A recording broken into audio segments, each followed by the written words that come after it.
الرحمن الرحيم إن الحمد لله تعالى نحمده نستعين به ونستغفره نعوذ بالله تعالى من شرور أنفسنا سيئات أعمالنا من يهده الله تعالى فلا مضل له ومن يضلل فلا هادي له وأشهد أن لا إله إلا الله وحده لا شريك له وأشهد أن محمدا عبده ورسوله. السلام عليكم ورحمة الله وبركاته. وعليكم السلام ورحمة الله وبركاته. Inshallah, we continue. We'll try to finish the subject of fasting. As we said before, just to recap real quick, please separate those two in the back there. Those two. Yeah, please. So we recap very quickly. Fasting is one of the pillars of Islam, and the pillars of Islam happen to be how many? 5. Who can tell me?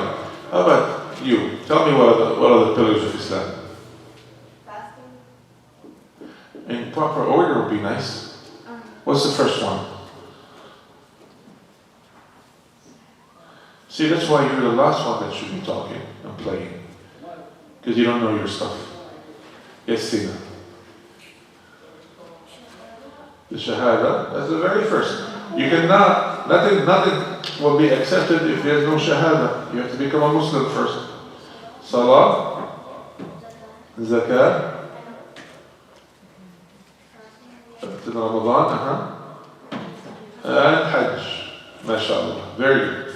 So it's one of the pillars of Islam.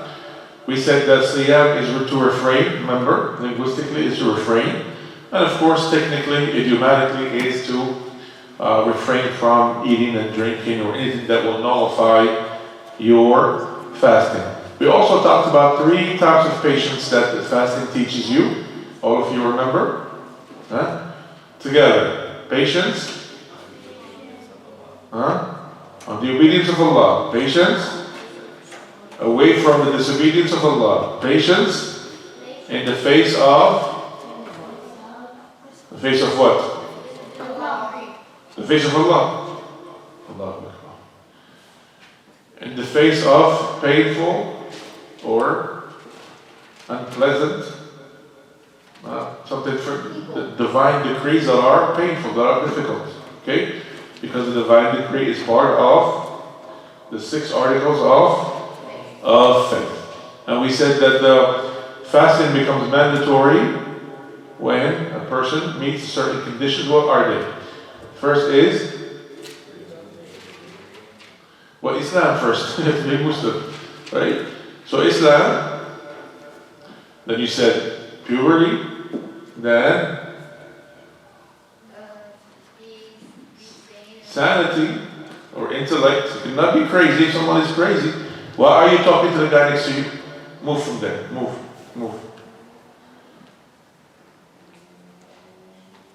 Don't talk to anyone. Listen. Okay? Then, not traveling, residency. Okay?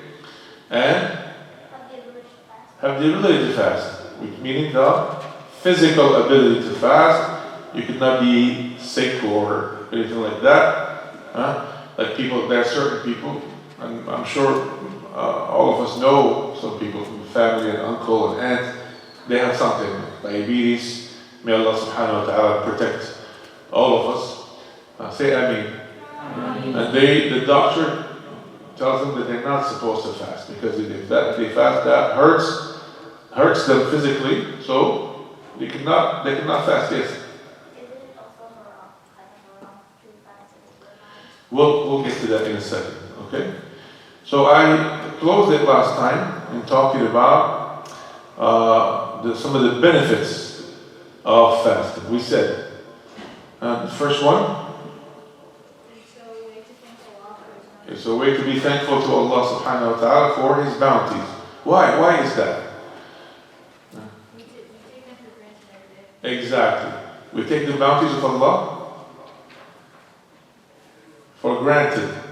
That means things are given to us all the time. You know, you got hungry, you just open the refrigerator, you take whatever you want. You go open the pantry, you take something to eat. You take it for granted. Okay? And then when you go through a time where, even though it's there, but you can't have it because you're fasting, that makes you thankful for the bounty of Allah subhanahu wa ta'ala. Number two, I mentioned. Let me give somebody else a chance. Go ahead. It teaches you to give up bad things and become good people. Exactly. Teach you to stay away from things that are negative, things that are haram, things that you're not supposed to do. Because, go ahead. If you refrain from the permissible, it's easier to stay away from the not. Exactly. When you fast in Ramadan, right? You stay away from things that are permissible. Is water permissible, Adam? Water, is it permissible? Water is not permissible? It is. Yes. Like, hold on, have water, hold on. Alhamdulillah. Is this haram? Did I just do something haram? So water is permissible, right? Okay. But in Ramadan, today was a day of Ramadan, and I go like this, what are you going to say? Hey Sheikh, stop! This is haram, because it's Ramadan. You understand? So if we refrain from things that are permissible, that means it'd be easier for us to stay away from things that Allah Ta'ala made haram, things that we're not supposed to have or do. Yes? Did I finish this one? Did I finish it? Okay, yeah. If you think I finished it, go ahead. Yeah, go ahead. The third one, it teaches self-control, so you know what everything is. Self-control. Self-control. And this is very important. Unfortunately, I can say with 100% certainty that the majority of you here, because of the society that we live in, okay, are victims of something called al-hawa. Al-hawa is, you can translate it as vain desire, but it's not a really good translation. I mean, this is the best word we can find in English. Basically, al-hawa is whatever I want, I'm going to do. And it's something that Islam tells us to stay away from. Do you know why? Because you lose control over yourself. You see something that you want, you say, I gotta have it, whatever it takes. And that's not a good thing. We need to have self-control. So the fasting teaches you self-control. You see something that you like, and you just look at it, you say, I don't care. It doesn't bother me. It can be there all day. That's what fasting teaches you. Something, your favorite food, you see right there in front of you. You could be at school. Other people are eating, and we're in the middle of Ramadan, and you're eating your favorite thing. What do you say to yourself? Inni sa'im, I'm fasting. Self-control. This self-control, you might see it in your age. You might see it as a negative thing, but it will serve you so well. Do you know why? Later on. Ask the adults here that have responsibilities. Ask Brother Tariq, ask me. That life, when you are actually the one responsible, then things don't go your way anymore. Things are forced upon you. Circumstances are forced upon you. And that self-control that you taught yourself early on serves you well. Okay? Because if you're always used to getting everything that you want. Oh, okay. I got your attention by being quiet. If you're used to always getting things that you want, what happens the first time that, oops, you can't have it? A person can go crazy if you're always used to that. So self-control is an important feature, an important benefit of fasting in Ramadan. Am I right, Adam? Self-control is important, right? Yeah? Okay. Alright. What else? What's the next one that we talked about? We didn't talk about any others. Okay. Alright. So the next one is when you're watching TV, for example, and a commercial comes on, and they show this little boy in Somalia or a little boy in Ethiopia, and they're skinny, so skinny that you can see their ribs, and they just put a plate of rice in front of them, and they just jump on it like crazy until not even one grain is left. How does that make you feel? It's pretty sad, right? It makes you feel sad for those little boys. They're your age. They could be here with you, playing with you, but they're in a situation where they're completely deprived because they live in a place of poverty. Okay? Fasting makes you share that feeling with them. This way you are compassionate towards them. Because a Muslim is supposed to be what? Compassionate. Have mercy for others. When you see other people that are in need, you have mercy. This way when you're older and you also have money, you have your own money, then it'll be easy for you to share it with people that are in need, to share with people that are hungry, to feed someone who's hungry. Am I right? Am I making sense or? Right? Isn't it a good thing to share with other people? Isn't it a good thing to give others that are hungry? To share your meal with someone? That's what fasting teaches you, because you go through hunger as well. And you go through thirst, and you feel what others that don't have, others that are fasting all the time because they don't have any food or water. You feel the same thing, subhanAllah. So it teaches you mercy and compassion. Fasting, this is the next one. Fasting is something that weakens the shaitan. Did you know that?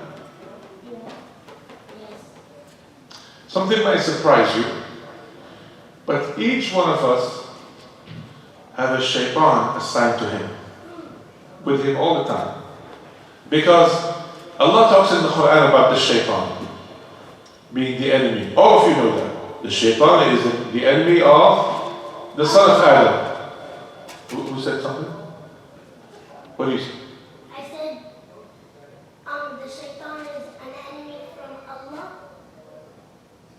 Allah? No. Is the enemy of the son of Adam. Okay? So the shaitan is the enemy of the son of Adam. So, the shaitan, what does he do? He whispers to you, to people, negative things, bad things that he wants them to do, right? So, the question that poses itself, is this shaitan, who is one creation of Allah, is he everywhere? Yes. No. Oh, mashallah. Yeah, he cannot be everywhere. The creation of Allah cannot be everywhere. So he has helpers that are other shayateen, right? Okay? That is called, write this down, Al-Qareen. Al-Qareen is that shaitan that was assigned to each person. So each person has a Qareen. Whispering to them bad things. And that Qareen, what happens? Whenever you're about to eat. Are you with us? Okay. When you're about to eat, and you make two mistakes. You don't say Bismillah, and you eat with your left hand. What happens? The Qareen eats with you. And he gets all nice and full and fattened up and happy. He eats from your food. Okay? You can just, you want to spell it in English? Yeah, it's good. Say, I guess Qareen, maybe? Qareen, yeah. Qareen. So this Qareen in Ramadan, what happens to him? Because you're in a state of worship of Allah, and because you're not eating, and you're not drinking, what happens to him? He gets hungry, he gets weak. And what happens when you're weak? You're not going to do any damage, because you're weak. He does the most damage when he is strong. You eat without saying Bismillah, you eat with your left hand. You're not in a state of worship of Allah, you are heedless. You don't do any dhikr of Allah. He's with you, he's eating with you, he's getting strong, and he's pushing you, inciting you to do bad things, to lie and do all the things that you're not supposed to be doing. Do you understand? So fasting weakens the shaitan. Fasting also, this is another one, this is the next one, teaches you a very important act of worship. It's called al-muraqabah. Al-muraqabah. Can you say al-muraqabah? Al-muraqabah. Do you know what that means? No. Al-muraqabah is being watchful. Huh?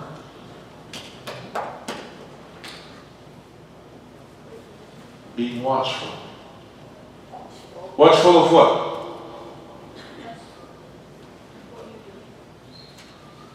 Good, it's part of it. But it is watchful of Allah subhanahu wa ta'ala. Meaning that you are aware that Allah is looking at you. You are aware that Allah sees you. Okay? And that came to us in a famous hadith of Jibreel. It's called Hadith of Jibreel, where the Prophet ﷺ was asked by Jibreel, tell me about Islam. So he tells him the 5 pillars of Islam. Tell me about Iman. He tells him the 6 articles of Iman. He said, tell me what is Ihsan. Ihsan is to be in a higher category higher category in faith. He said is for you to worship Allah as if you were looking at Him. If you're not looking at Him, then know that He's looking at you. So this is what muraqabah is. Muraqabah is you being watchful of Allah, meaning knowing that, being aware that Allah is looking at you the whole time. Every single minute of your life, Allah is looking at you. He's looking at what you're doing. So what does that have to do with fasting? Yeah. Exactly. You could be alone in the house, or alone in the kitchen, or alone in your room and you have a nice little bar of chocolate. Okay? You go and reach for the drawer, and you're supposed to be fasting. Huh? Who sees you? Huh? You look around, nobody sees me. My parents are not here, my brothers and sisters are not here. But who sees you? Allah. Allah. Even if you're in the darkest place, hiding in the middle of the night, where no one can see you, Allah subhanahu wa ta'ala can see you. So that teaches you al-muraqabah, that even though you're by yourself, and this muraqabah extends to after Ramadan, by yourself and by myself. My mother does not want me to do this. She does not want me to move this from here. Hey, but my mother, guess what? My mother is not here. So cool, alright. I'm gonna move it. Isn't that what the majority of you do? I hope not. But hey, you forgot something. Who is watching you? Allah subhanahu wa ta'ala. Is He pleased with this? He's not pleased with this. So what do? You don't do it. And that's the beauty of Islam. The beauty of Islam is that it teaches you as an individual to please your own self. To watch your own self. You don't need anybody watching over you. Because you know Allah is looking at you. You only do the right thing. Do you understand that? Yes. What's your question?